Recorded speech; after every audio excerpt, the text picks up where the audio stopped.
بسم الله الرحمن الرحيم.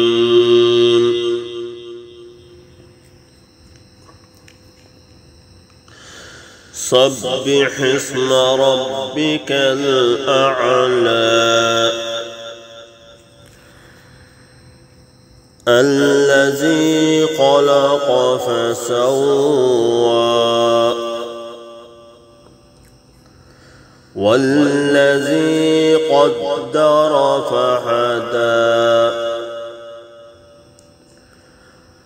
والذي أخرج المرعى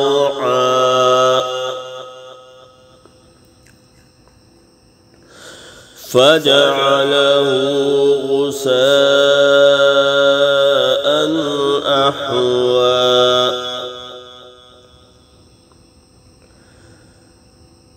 سنقرئك فلا تنسى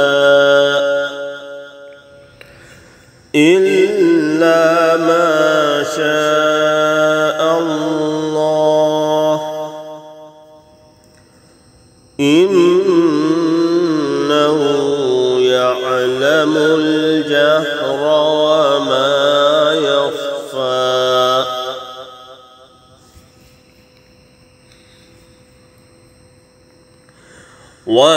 ونيسرك لليسرى فذكر إن نفعت الذكرى سيذكر من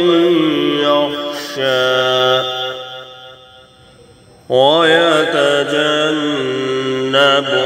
الأشقى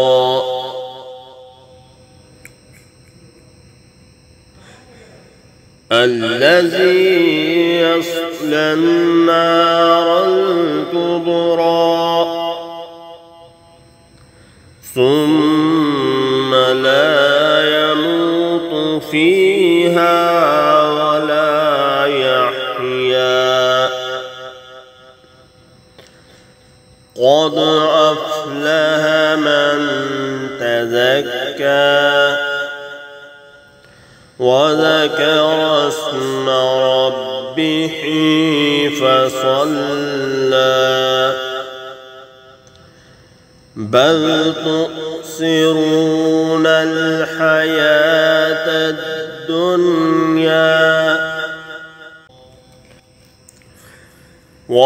والآخرة خير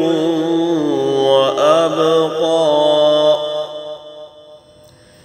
إن هذا لفي الصحف الأولى صحف إبراهيم وموسى.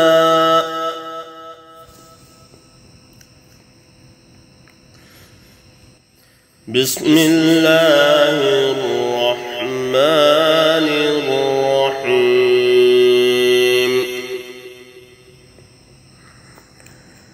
هل أتاك حديث الغاشية وجوه يومئذ خاشعة عاملة ناصبة تصلى نارا حامية تسقى من عين آنية ليس لهم طعام إلا من ضريع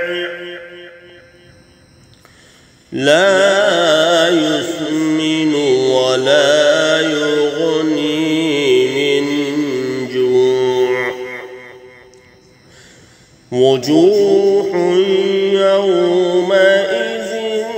ناعمة لسعيها راضية في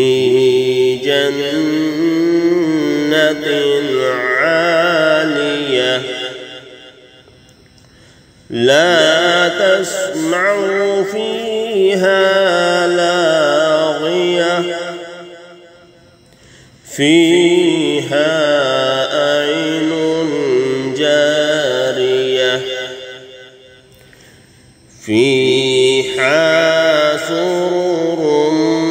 مرفوعة وأكواب موضوعة ونمارق مصفوفة وغرابي مبثوثة أفلا ينظرون إلى الإبل كيف خلقت وإلى السماء كيف رفعت وإلى الجبال كيف نصبت وإلى الأرض كيف سطحت فذكر إنما أنت مذكر لست عليهم بمسيطر إلا من تولى وكفر فيعذبه الله العذاب الأكبر إن إلينا إيابهم ثم إن علينا حسابهم إن إلينا إيابهم ثم إن علينا حسابهم